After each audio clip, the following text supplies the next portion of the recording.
નમસ્કાર દર્શક મિત્રો, રાજસ્થાન તરફથી વરસાદી ટ્રફ એક્ટિવ થયો છે, જેના લીધે ઉત્તર ગુજરાત, મધ્ય ગુજરાત અને દક્ષિણ ગુજરાત અને સૌરાષ્ટ્રના અમુક વિસ્તારોમાં મેઘરાજાએ બરાબર બેટિંગ કરી છે.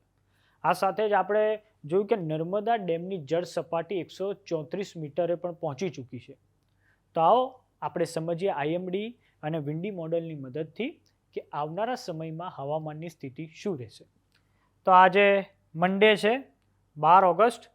વિન્ડી બતાવી રહ્યું છે કે પાલનપુરમાં એના આસપાસના વિસ્તારોમાં વરસાદ વરસી રહ્યો છે. ઉત્તર ગુજરાત છે, મધ્ય ગુજરાતમાં દાહોદ એની ગોધરા દાહોદમાં વરસાદ વરસી રહ્યો છે. સાથે દક્ષિણ ગુજરાતમાં પણ હળવો વરસાદ વરસી રહ્યો છે. આ ઉપરાંત આ તમે જુઓ, કચ્છના જે તટીય વિસ્તારો છે, નલિયાની આસપાસ, ત્યાં પણ વરસાદ વરસી રહ્યો છે. અને આ બાજુ તો જો સૌરાષ્ટ્રમાં પણ હળવા વરસાદની આગાહી કરી રહ્યા છે વિન્ડી મોડલ પ્રમાણે. હવે જોઈએ કે સોમવારના દિવસે સમગ્ર ગુજરાતમાં પરિસ્થિતિ કેમની રહેશે. તો સોમવારના દિવસે વરસાદથી પ્રભાવિત વિસ્તારોમાં વધારો થઈ શકે છે. આ તમે જુઓ, ધીરે ધીરે સૌરાષ્ટ્રમાં પણ વરસાદ વધશે. આ સાથે સુરત, વલસાડમાં ઉપર તમે જુઓ, બરોડાની આસપાસના વિસ્તારોમાં વરસાદ વરસે.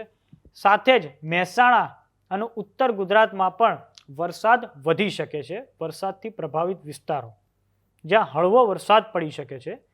આ સોમવારની પરિસ્થિતિ છે. પછી તમે જો જેમ જેમ દિવસ ઢળવા આવશે ત્યારે બરોડાની ઉપર થોડો ભારે વરસાદ વરસી શકે છે.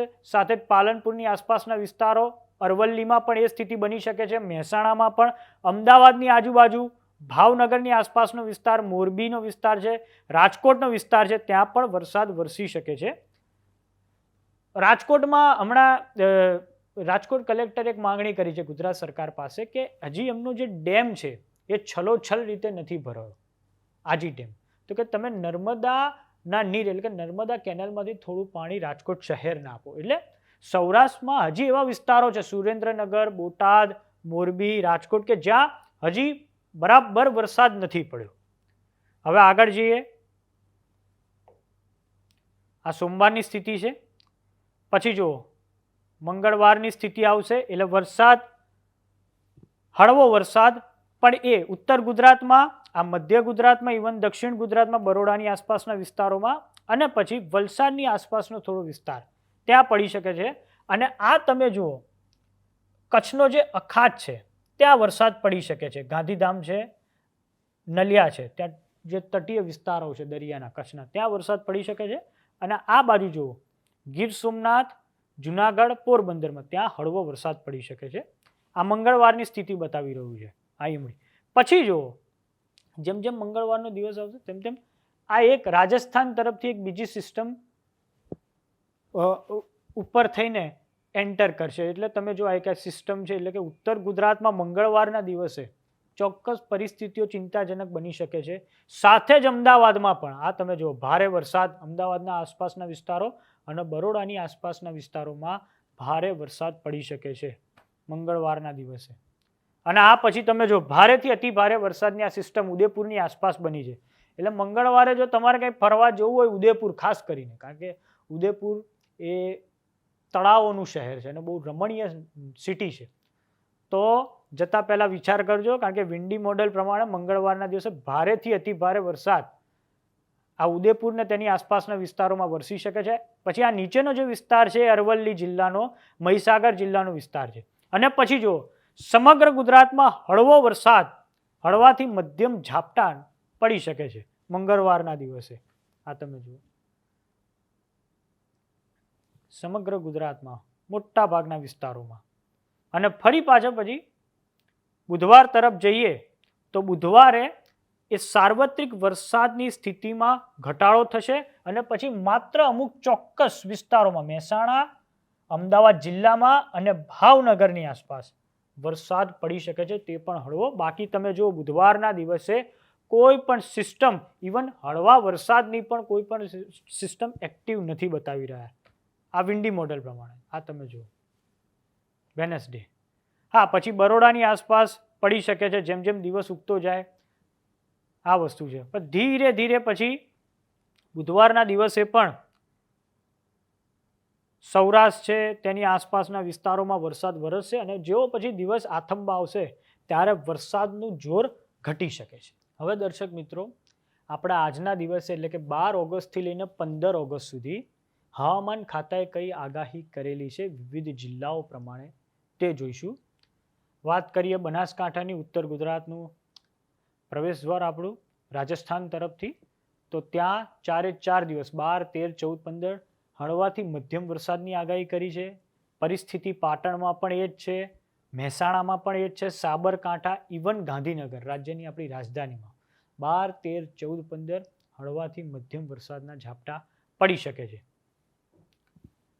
પછી વાત કરીએ અરવલ્લીની, તો અરવલ્લી પણ એ ઉત્તર ગુજરાતમાં આવેલું છે. ત્યાં પણ 12, 13, 14, 15 હળવાથી મધ્યમ ઝાપટા પડી શકે છે.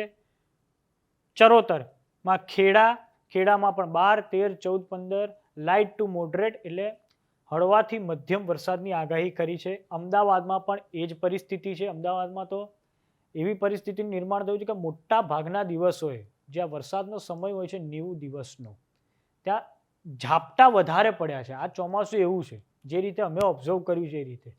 પછી વાત કરીએ આણંદની, તો 12, 13, 14, 15 લાઇટ ટુ મોડરેટ રેન એટલે કે હળવાથી મધ્યમ વરસાદની આગાહી કરી છે. બરોડામાં પણ એ જ સ્થિતિ છે. પંચમહાલ, દાહોદમાં પણ 12, 13, 14, 15 હળવાથી મધ્યમ વરસાદની આગાહી હવામાન ખાતા દ્વારા કરવામાં આવી છે. વાત કરીએ મહીસાગર જિલ્લાની, તો મહીસાગર જિલ્લામાં પણ એવું જ છે.